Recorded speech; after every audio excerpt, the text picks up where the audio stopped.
In 2001, 20,000 Americans went to work on a Monday morning. By Friday, they had no job, no pension, and no savings. Everything gone. Not because of a recession, not because of bad luck, because the men they trusted had been lying to them for years. And here's the part that will make your blood boil. Those same men had already secretly cashed out $70 million while telling their employees to their face to hold their stock. This is not a movie. This happened. And for 20 years, most people only know half the story. Today you are going to hear all of it. This is Enron. It starts in Houston, Texas, 1985. A man named Kenneth Lay builds an energy company out of two pipeline mergers. Boring start. Nobody is paying attention yet. Then he hires a man named Jeffrey Skilling. And that is where everything changes. Skilling is the kind of guy who walks into a room and makes everyone feel like they are the dumbest person in it. Harvard MBA. Brilliant, arrogant, and completely obsessed with one idea. Enron should not just sell natural gas.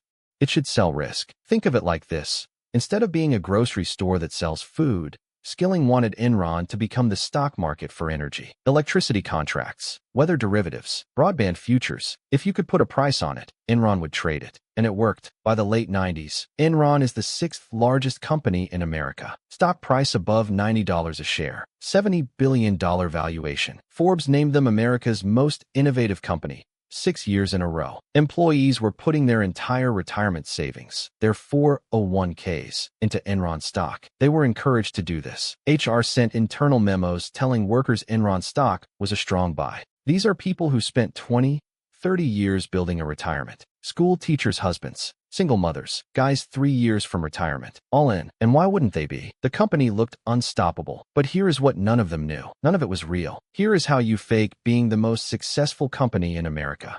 You hire a man named Andrew Fastow. Fastow is Enron's chief financial officer. And he is, without question, one of the most creative criminals in corporate history. Enron was making bad deals.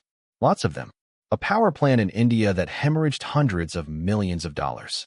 A broadband internet venture that completely flopped. Water utility projects in South America that were disasters. In the real world, these losses would show up on the balance sheet. Investors would panic. Stock price would drop. So Fastow did something almost beautiful in its audacity. He created fake companies. Shell companies with names like LJM Cayman and Raptor.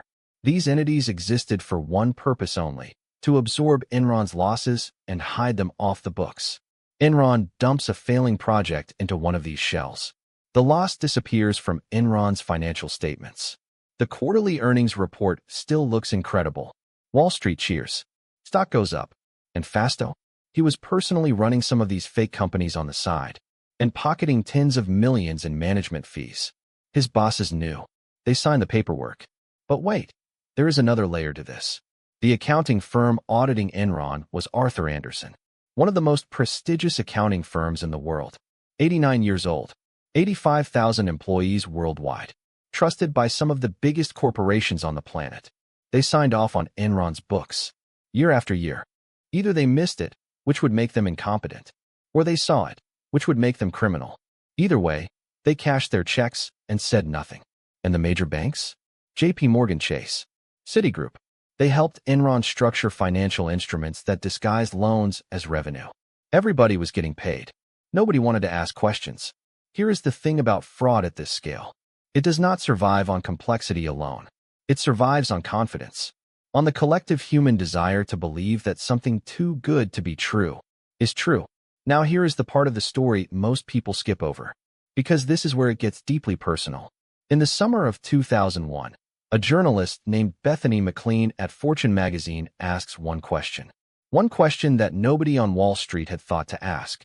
How exactly does Enron make its money? She read their annual reports. She read their filings. She could not figure it out. The documents were hundreds of pages long and deliberately designed to say nothing. So she calls Enron's investor relations team. They cannot explain it clearly either. So she writes a short article. The headline, "Is Enron overpriced?"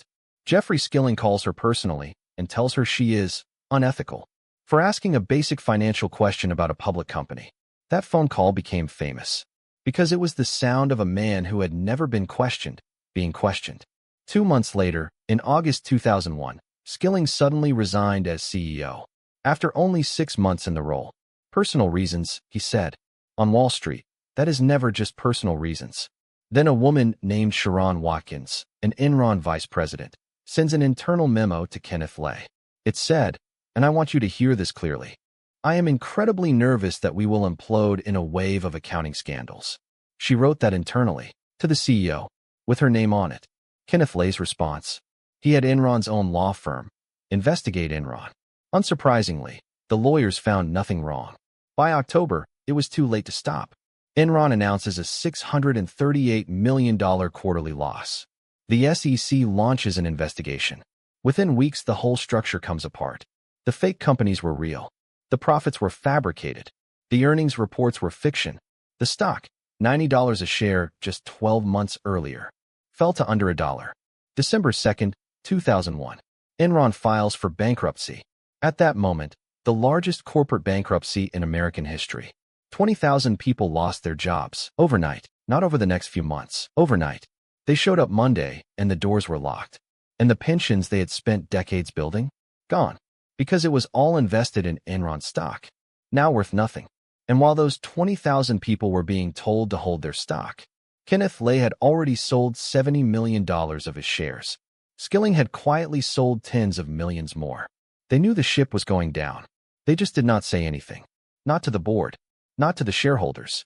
Not to the people whose entire financial lives depended on them. The fallout was unlike anything American corporate history had ever seen. Arthur Andersen, the accounting firm, was convicted of obstruction of justice. Because when investigators came knocking, they shredded the documents. Boxes and boxes of evidence. 89 years of reputation. Gone in weeks. The firm surrendered its accounting licenses and ceased to exist. Andrew Fastow pleaded guilty. 6 years in federal prison. Jeffrey Skilling, convicted on 19 counts of fraud and conspiracy, sentenced to 24 years. Later reduced. He served 12. And Kenneth Lay, convicted on 6 counts of fraud and conspiracy, died of a heart attack in July 2006 before sentencing. The congressional hearings were televised. Senators were visibly furious. The whole country watched Enron executives walk into that hearing room, sit down in front of microphones, and one by one, invoke the Fifth Amendment. Over and over and over. I respectfully decline to answer on the grounds it may incriminate me. Men who had run a $70 billion empire, sitting there in a suit, in front of America, saying nothing. The anger across the country was real, and it was justified. And out of that anger came something important. The Sarbanes-Oxley Act of 2002, the most sweeping corporate accountability law since the Great Depression. CEOs and CFOs now had to personally sign off on financial statements. Not their accountants, not their lawyers. Them, personally, with criminal liability attached. For the first time, lying in a corporate earnings report could send a CEO to federal prison. It was a law written in the ashes of 20,000 retirements. Here is why I made this video. Not to tell you about a company that collapsed 25 years ago, but because the mechanics of what happened at Enron have happened again. WorldCom, Lehman Brothers, Theranos, FTX, different industries, different decades, same structure, a charismatic leader, aggressive growth, numbers that seem too good to question.